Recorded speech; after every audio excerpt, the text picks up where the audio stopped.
여러분들과 어떤 말씀을 좀 나눌까 고민하다가 로마서 16장 말씀을 나누면 좋겠다라는 생각이 들었습니다.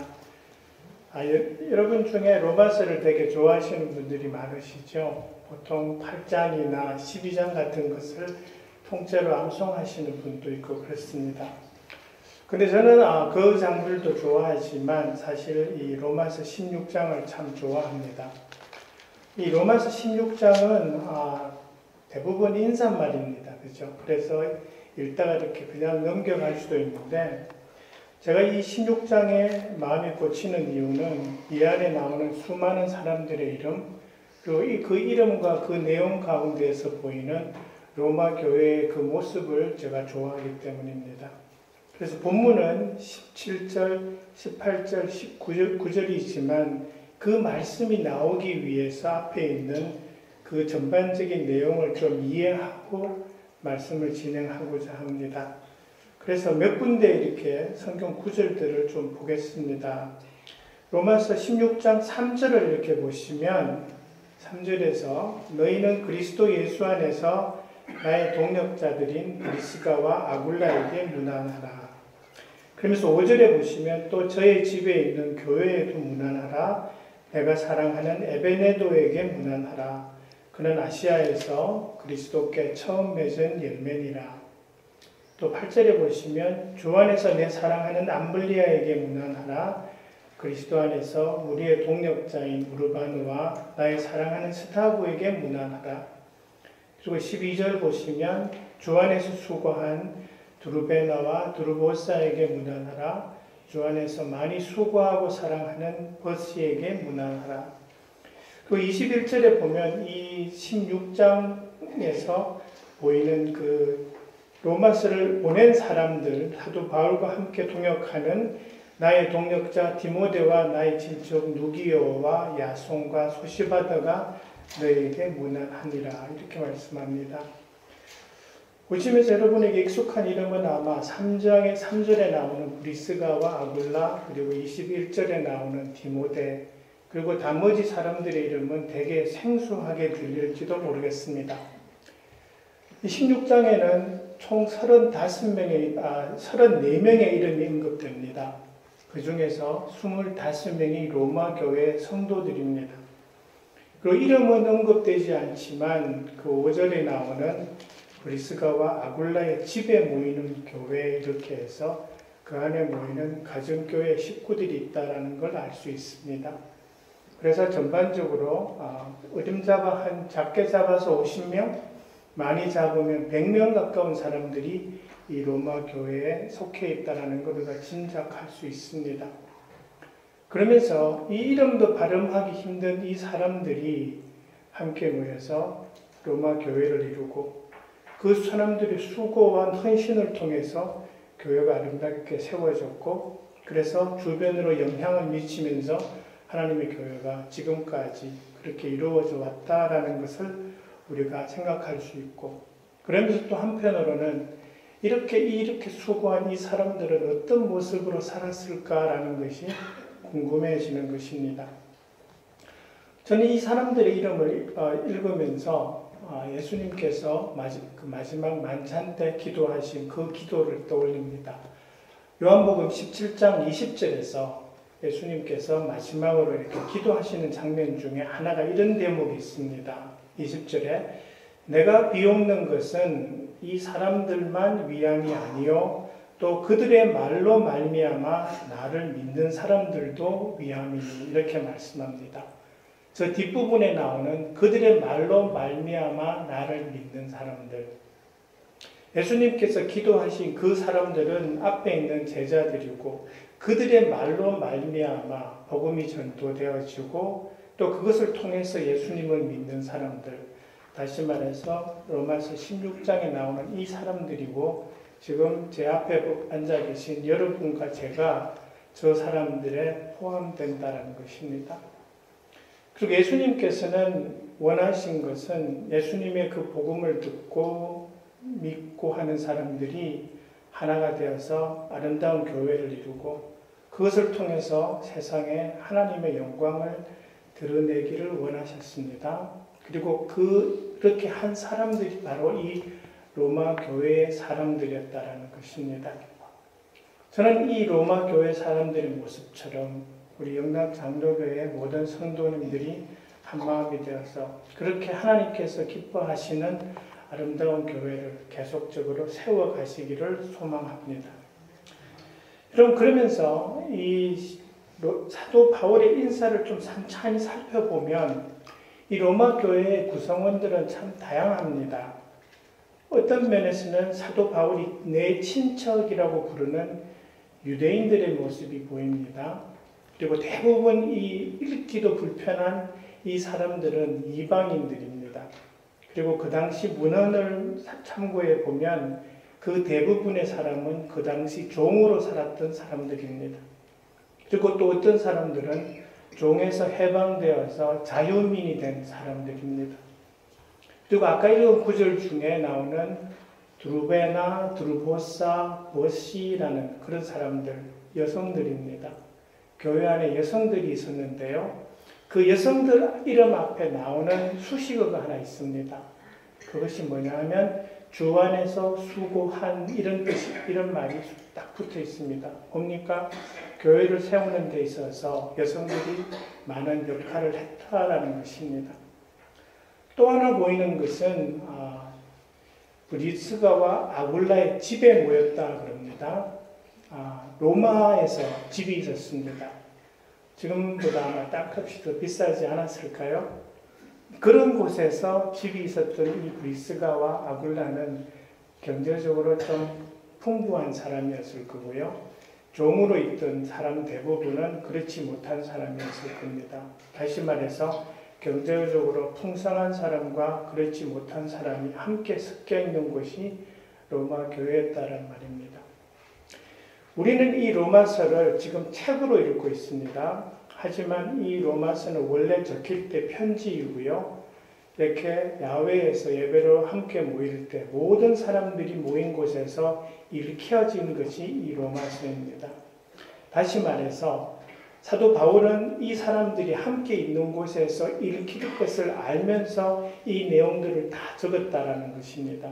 다시 그런 말이 뭔 말이냐 하니까 로마 교회 성도들이 자기들 이름이 서로 불리는 상황을 알면서도 그 말은 그 사람들이 서로가 불화가 없이 사이좋게 주님 안에서 함께 아름다운 교회를 세워나가고 있었다라는 것을 생각할 수 있다라는 것이죠. 이렇게 다양한 사람들이 어떻게 그렇게 아름다운 교회를 세워나갈 수 있었을까를 궁금해하면서 16장을 쭉 읽다 보면 좀 더 이렇게 보이는 구절들이 있습니다. 수식어들이. 그것이 뭐냐 하니까 주 안에서, 그리스도 예수 안에서라는 말이 계속적으로 반복되고 있습니다. 주 안에서라는 이 말은 많은 의미로 해석이 될 수 있지만 가장 기본적인 의미는 주 예수 그리스도를 믿는 같은 믿음 안에서라는 뜻입니다. 그것이 깔려 있습니다. 다시 말해서 우리가 교회 안에서 한 마음이 된다라는 것은 시작이 같은 주님을 믿는 믿음 안에서 출발한다라는 것입니다. 같은 믿음 안에서 주님께 붙어 있는 그것. 저는 그것을 생각하면 떠오르는 구절이 요한복음 15장 5절입니다. 나는 포도나무요 너희는 가지라. 그가 내 안에 내가 그 안에 거하면 사람들이 열매를 많이 맺나니 나를 떠나서는 너희가 아무것도 할 수 없습니다. 우리가 한 마음으로 교회를 섬긴다는 것은 예수 그리스도 안에 붙어 있다라는 것입니다. 예수님이라는 그 나무에 붙어 있어서 그분으로부터 그분의 지혜와 능력으로 교회를 세워가는 것. 그것이 교회 안에서 한 마음이 되고 한 마음으로 교회를 섬기는 것입니다. 여러분은 어떠십니까? 여러분의 교회는 예수님 안에 잘 붙어 있고 한 마음으로 모아져 있으십니까? 여러분 개인의 삶은 어떠십니까? 여러분은 누구의 능력으로 살아가십니까? 여러분 예수님한테 붙어 있으면서 그분의 능력과 지혜로 살아가십니까? 아니면 여러분 개인의 능력으로 살려고 아둥바둥 그렇게 살고 있으십니까? 우리가 매번 생각하는 거지만 잊고 사는 것이 그것입니다. 우리는 조금만 실수하면, 조금만 못못하면 예수님의 능력이 아니라 우리의 능력으로 살아가려고 합니다. 그러다 보면 삶이 힘들어집니다. 그러면서 하나님 앞에 나와서 하소연합니다. 근데 근본 문제가 무엇입니까? 우리가 예수님을 떠나간다는 것입니다. 우리가 잘 살기 위해서, 아름다운 교회를 만들기 위해서 근본적으로 기억해야 할 한 가지, 우리가 예수님 믿는 그 믿음 안에 하나로 붙어 있어야 한다는 것입니다. 여러분, 예수님을 믿는다라는 것은 나무에 이렇게 있으면 가지가 새롭게 생겨나가서 자라서 열매 맺는 과정과 비슷합니다. 근데 예수님 믿고 난 다음에 가지가 생긴다고 해서 그 가지가 열매를 곧장 맺나요? 아니죠. 열매 맺을 때까지 시간이 걸립니다. 그것처럼 우리의 삶은, 우리가 예수님을 믿고 따라가는 그 삶은 예수님을 알아가는 과정입니다. 그러면서 그분께서 주시는 그 지혜를 받아서 살아가고, 우리 성경에서 그렇게 말씀하시죠. 천국은 침노하는 자의 것이다. 무슨 말씀입니까? 하나님을 더 알려고 애쓰는 사람한테 하나님께서 자신을 더 보여주시는 것이고, 그렇게 애쓰는 사람일수록 하나님을 더 알아가고 천국에 대한 기대를 가지며 살아간다는 거죠. 이 가운데 많은 분들이 교회 생활을 좀 오래 하셨을 겁니다. 그러면서 속으로 혹시 나는 예수님 알만큼 알았어 라고 생각하는 분이 계시다면 그분이야말로 예수님을 모르는 사람입니다. 왜 그렇습니까? 예수님은 하나님입니다. 하나님은 우리가 비교할 수도 없는 분인데, 그분은 우리가 조금 안다고 해서 그것으로 하나님을 알았다라고 하고 생각하는 그 자체야말로 예수님을 모른다라는 증거라는 것이죠. 그리고 우리 가운데 어떤 분은 그렇게 생각합니다. 이 세상의 삶이 끝이야.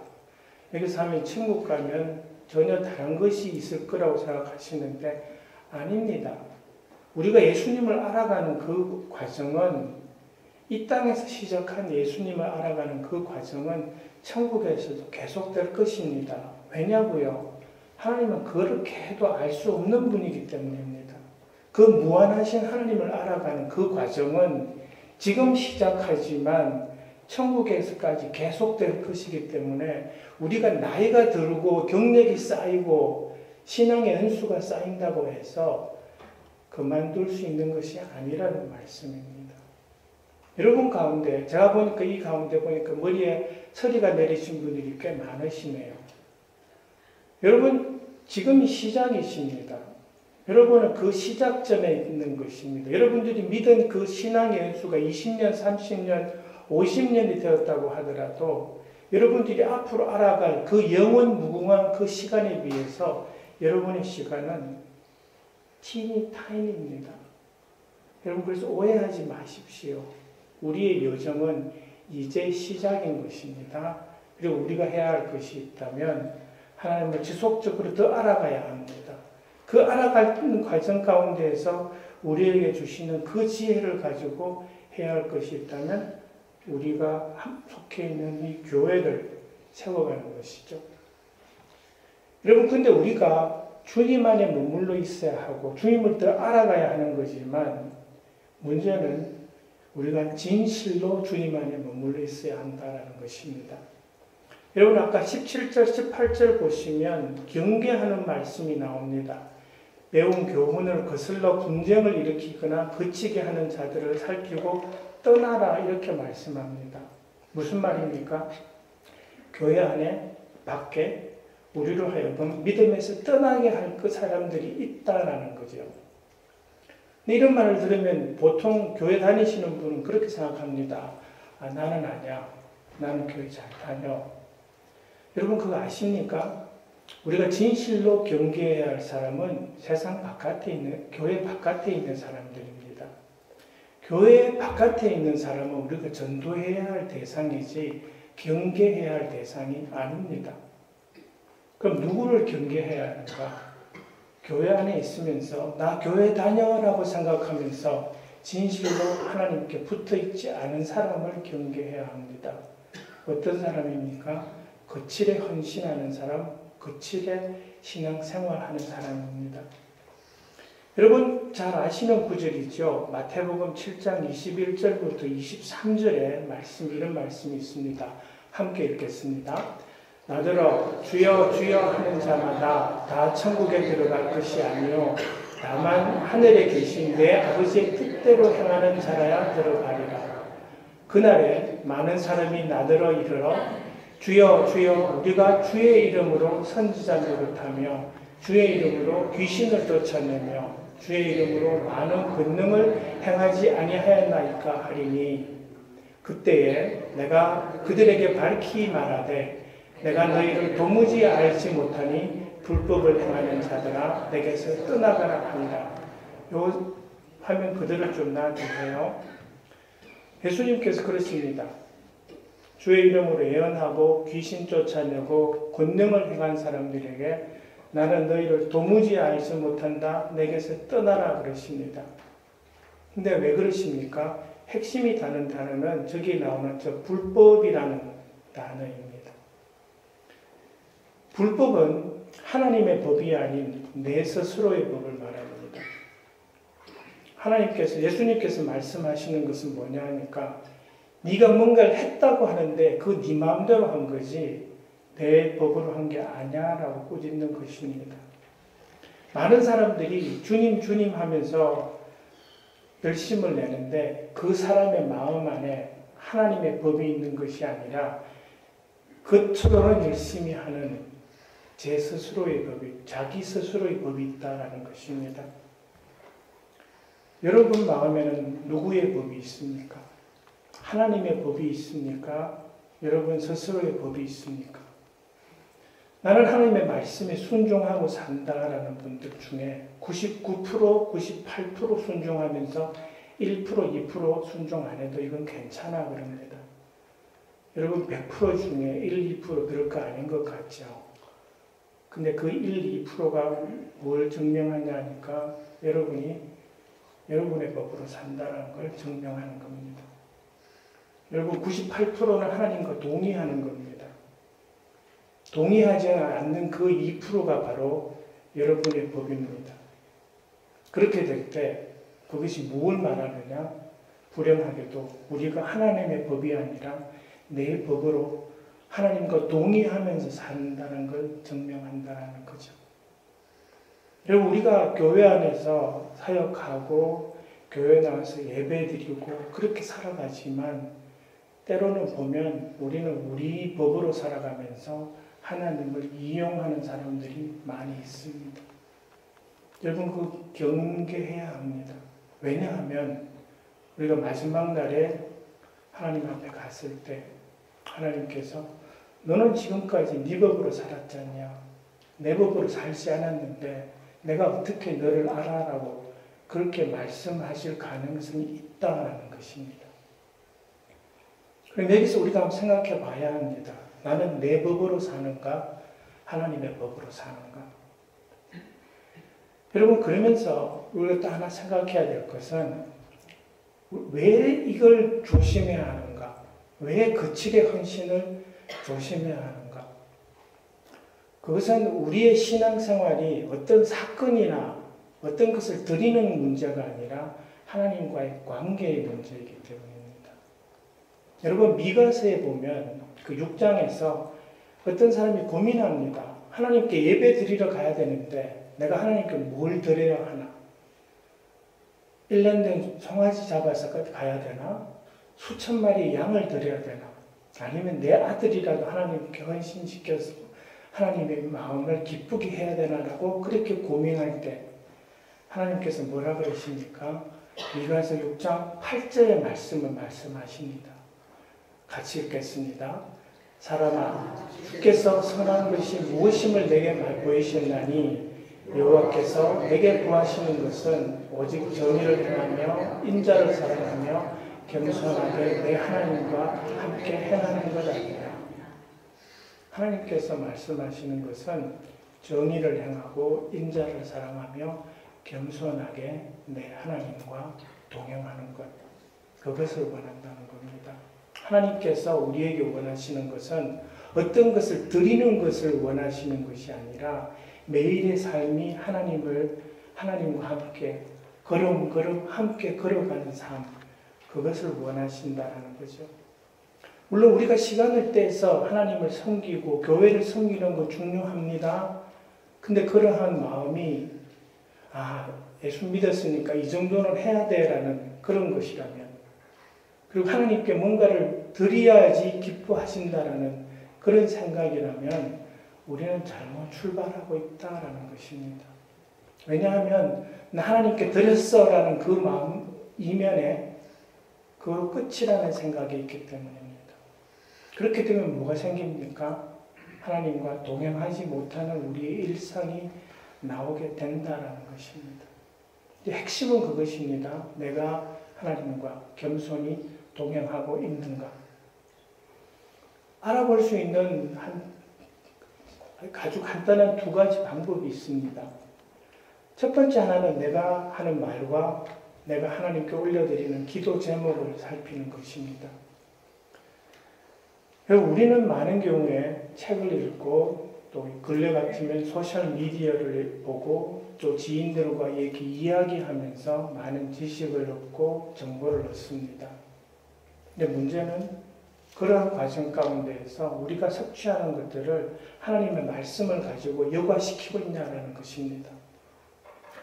우리가 하나님과 함께 동행하려면 우리는 사람들과 대화에서 얻고 책에서 얻고 미디어에서 얻는 그 모든 것들을 그냥 받아들이는 것이 아니라 하나님의 말씀에 비추어서 이것이 옳으면 받아들이고 그러면 걸러내야 합니다.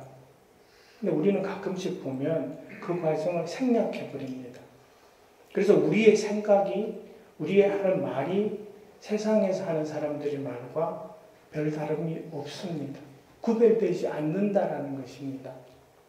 핵심이 무엇입니까?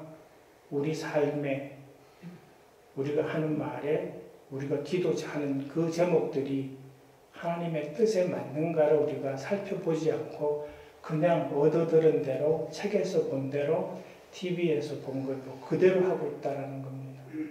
만약 그렇게 하고 있다면 우리의 삶은 하나님과 동행하는 삶이 아닐 가능성이 높습니다. 여러분, 그래서 우리 조심해야 합니다. 우리의 정보의 소스, 우리의 말의 소스, 우리의 기도 제목의 소스가 어딘지를 우리가 항상 기억하고 그 모든 것들을 하나님의 말씀 가운데에서 필터링을 해내는 그 과정이 필요하고, 듣고 보고 배운 것을 하나님의 말씀으로 봤을 때 이것은 옳아 하는 그 순간에만 내 것으로 만들어야 하고, 그렇지 않은 것은 다 잘라내야 한다는 것이죠. 또 하나가 있습니다. 아까 우리 예배 시작 전에 참회의 기도 있었습니다. 그죠? 보통 우리 기도할 때 이렇게 하죠. 주님, 지난 한 주의 삶 가운데에서 우리가 죄 가운데 살았습니다. 이 시간 회개하오니 용서하시고 우리가 하나님의 보혈로, 예수님의 보혈로 우리를 깨끗하게 해 주십시오. 중요한 기도입니다. 엄청 중요한 기도입니다. 그런데 그 기도를 하기 전에 우리가 우리의 삶을 하나님의 말씀에 비추어서 살펴보았냐? 그것이 문제입니다. 그냥 참회의 기도를 매주 한다면 그것은 습관적인 기도입니다. 우리 삶을 하나님 앞에서 돌아보지 않는 기도는 진정한 회개의 기도가 아닙니다. 그리고 그 기도를 하기 위해서 우리 삶을 살펴볼 기회를 가질 그것도 없이 예배 시간에 딱 맞추어서 때로는 좀 늦게 와서 앉아서 그 기도 시간에 그 기도만 하고 있다면 그건 하나님 앞에서 하나님과 동행하는 사람의 기도가 아닙니다. 그렇게 되자면 적어도 토요일 날 저녁에 한 주일의 삶을 하나님 말씀에 비추어서 생각해보고 내 삶이 일주일의 삶이 어땠는가를 돌아봐야만 하고, 그런 여유가 없다면 적어도 예배 전 20, 30분 전에 와서 일주일의 삶을 말씀 가운데 비추어보고 하나님 이 부분은 잘못됐습니다. 하나님 앞에 고백하고 고치겠습니다라는 그게 있어야 된다는 것이죠. 우리가 매주 똑같은 회개의 기도만 반복한다면 그것이 증명하는 것은 딱 하나입니다. 우리의 일주일의 삶이 월요일부터 토요일까지의 삶은 세상 가운데서 살고 주일 하루만 잠깐 하나님 앞에 와서 하나님 말씀 가운데 비춰보고 이 예배당을 떠나는 그 순간부터 다시 우리는 세상 가운데 돌아간다라는 것입니다. 여러분, 그러한 삶은 하나님과 동행하는 삶이 아닙니다. 그것은 하나님을 예배하는 예배자의 삶이 아닙니다. 그래서 우리의 삶이 하나님과 동행하는 삶이 되자면 우리 일주일의 삶이, 우리 일상이 하나님과 동행하는 삶, 하나님의 말씀에 비추어서 회개할 것은 회개하고 고쳐야 할 것은 고치는 삶입니다. 여러분, 이 과정을 열심히 잘 해야 합니다. 왜? 하나님 앞에 가면 그 모든 것이 다 드러날 것이기 때문입니다. 하나님께서 우리에게 물으시는 것이 너 뭘 하다 왔니? 라고 물으실 때 우리가 어떤 큰 사건이나 큰 사역을 하고 온 것을 물으시는 것이 아니라 우리의 일상이 어땠는가를 물으실 것이기 때문입니다.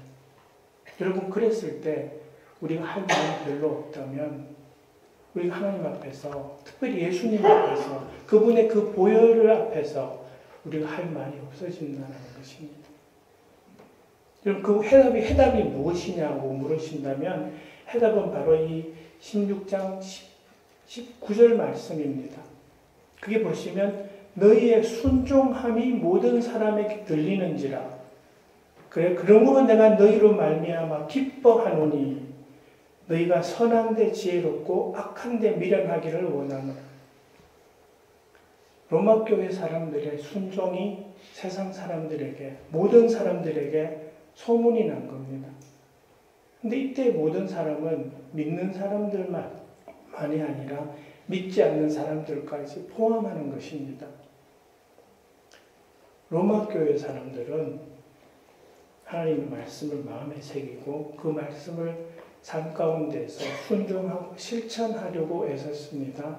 그리고 그 모습이 모든 사람들에게 보여졌고 그것을 통해서 하나님께서 높임을 받으셨다는 것입니다. 여러분, 이것이 우리 신앙생활의 궁극적인 목표 아닙니까? 우리가 예수님을 알고 그 말씀을 받고 그 말씀을 실천하면서 세상에 믿지 않는 사람들로 하여금 하나님을 알게 하는 것. 그것이 우리의 예수님을 믿고 난 사람들의 사명인데 로마 교회 사람들이 그렇게 했다라는 것입니다. 그런데 여기서 중요한 것이 하나 더 있습니다. 그죠? 선한데 지혜롭고 악한데 미련하라. 여러분, 여기서 말씀하시는 것이 선한 것이 있고 악한 것이 있습니다. 무엇이 기준입니까? 무엇이 선한 것이고 무엇이 악한 것입니까? 선한 것은 하나님의 뜻에 합당한 것이고 악한 것은 하나님의 뜻에 어긋나는 것입니다. 그리고 선과 악의 기준은 내 생각이 아닙니다. 다시 돌아가는 겁니다. 불법에. 예수님께서 불법을 말씀하신 그 기준이 우리 일상 가운데 우리가 애써야 할 것을 가늠하는 기준이 된다는 것이죠. 그 선과 악의 기준은 하나님의 말씀입니다. 하나님의 말씀이 어디 있습니까? 성경책에 있습니다. 이 성경책은 하나님께서 자신을 계시하시고 하나님의 뜻을 알려주신 책입니다. 근데 우리가 생각해 봐야 합니다. 우리가 하나님의 말씀, 이 성경과 얼마나 가까이 하고 있는가. 여러분, 제가 근래에 스탠포드 대학 교수가 쓴, 심리학 교수가 쓴 책 하나 읽었습니다. 그게 보면 뭐가 나오냐 하니까 도파민 네이션이라는 책입니다. 거기서 하는 말이 뭐냐 하면 여러분이 다들 가지고 계시죠? 이 휴대폰. 휴대폰 보다 보면 요새 볼 게 참 많습니다. 그죠? 짧은 것이 막 많이 나와서 보는데 그 책에서 말씀하시는 거는 그 짧은 것을 보는 순간 우리 뇌에 나타나는 현상이 마약 먹고 난 다음에 잠깐 마음이 이렇게 정신이 확 올라가는 도파민이 순간적으로 확 나오는 그 순간하고 비슷하답니다. 그래서 롱텀으로 보면 이 휴대폰 오래 보는 것은 마약에 도취하는 것과 똑같은 현상이 우리 뇌에서 발생한다는 것입니다. 그리고 우리가 알게만 모르게 마약에 중독되어 가듯이 휴대폰에 중독되어 가는 겁니다. 제가 왜 이 말씀을 왜 드리냐 하면 우리가 해야 할 것은 성부, 성자, 성령 하나님이 인도하시는 거룩한 삼위일체 하에서의 삶을 살아야 하는데 우리는 가끔 보면 어떨 때는 이 셀폰, 소파, myself 이렇게 해서 세상적인 3S의 세상적인 삼위일체 안에서 산다라는 것이죠. 근데 우리가 그걸 잘 깨닫지 못합니다. 이 안에 계시는 분들은 많이 그러시진 않겠지만 우리가 휴대폰으로 뉴스를 검색하고 짧게 드라마 보고 검색하고 그 시간들과 우리가 하나님의 말씀을 읽고 하는 그 시간을 한번 비교해 봐야 합니다. 여러분들이 휴대폰을 가지고 얼마나 시간을 쓰는지 저는 개의치 않습니다. 총량은. 언제 개의치 않는가? 그 시간이 여러분이 성경을 보는 시간보다 작을 경우에요. 여러분들이 휴대폰을 보는 시간이 2시간이라면 성경을 읽는 시간이 3시간이면 개의치 않습니다. 근데 만약 휴대폰 보는 시간은 2시간인데 성경 보는 시간은 20분이라면 우리의 정신이 마약에 도취되어 가듯이 그렇게 갈 가능성이 있습니다. 여러분 그것을 우리가 피해야 합니다. 하나님 앞에 갔을 때 우리가 마치 마약에 도취된 그런 뇌의 모습으로 하나님 앞에 선다면 하나님이 MRI 보시듯이 우리의 뇌를 꿰뚫어 보시면서 너 뭐보다 왔니? 라고 물으신다면 우리 할 말 별로 없는 겁니다. 여러분 그래서 우리가 다시 살펴봐야 합니다. 이 땅에서 요새 우스갯말로 그런 말을 하더라고요. 재수 없으면 120년 산다. 120년 살 수도 있습니다. 그죠? 근데 우리가 해야 될 건, 생각해야 될 건 이것입니다. 그 시간 동안 과연 우리가 하나님 앞에서, 예수님 앞에서 크레딧 쌓을 만큼 쌓고 가는 시간이 되어야 한다는 것이죠. 그러니까 주님 앞에 설 그날 우리는 모릅니다. 근데 하나 확실한 건 있습니다. 분명히 주님 앞에서 우리는 우리의 삶을 정산할 거라는 겁니다. 제가 지난 겨울에 12월에 카자흐스탄으로 한 열흘간 단기 봉사 선교 다녀왔습니다. 가는데 한 18시간 걸리는 나라입니다.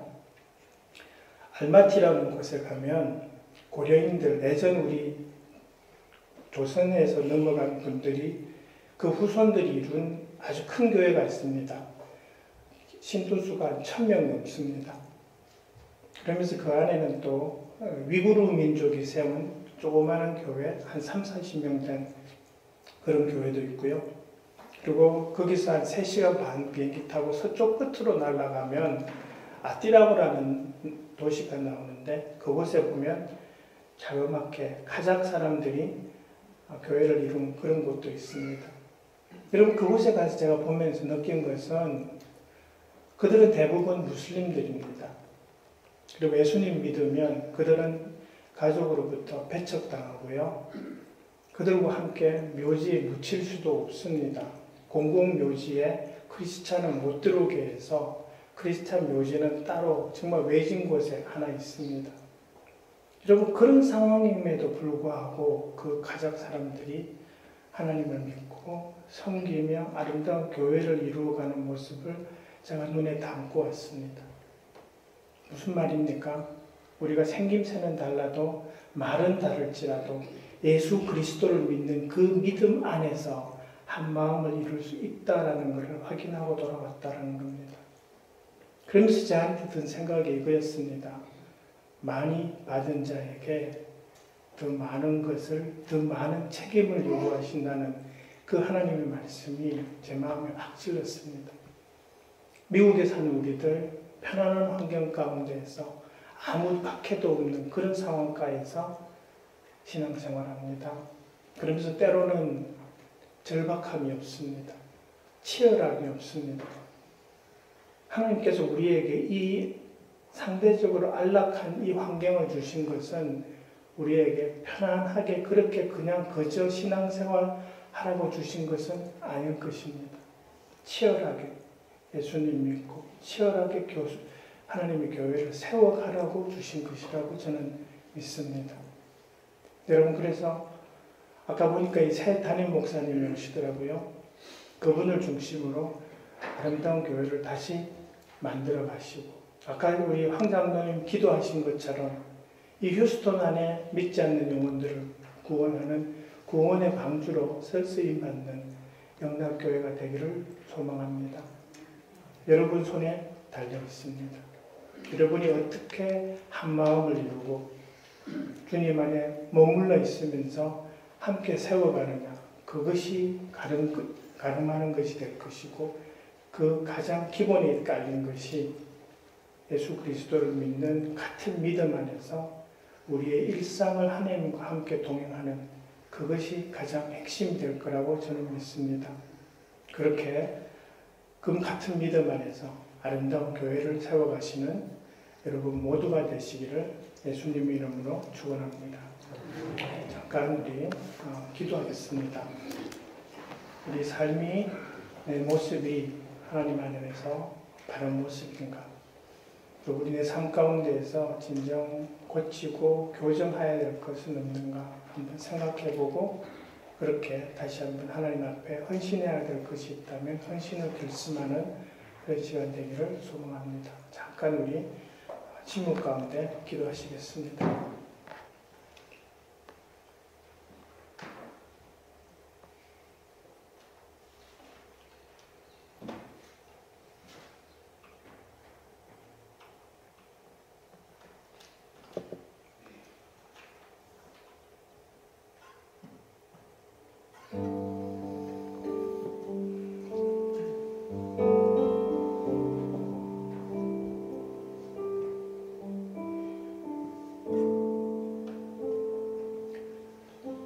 하나님 아버지, 우리가 예수님을 따른다고 하면서 어떨 때는 하나님을 잊어버립니다.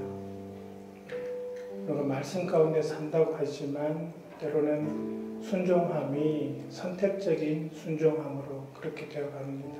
주님, 저희가 항상 주님과 동행하기를 소망합니다. 주님이 기뻐하시는 그런 삶의 모습으로 교회를 세워가는 그런 저희가 되기를 소망합니다. 주님께서 함께 하시고 부족한 저희들을 도와주셔서 아름다운 교회가, 주님께 쓰임받는 교회가 세워져 가기를 소망합니다. 감사합니다. 예수님 이름으로 기도합니다.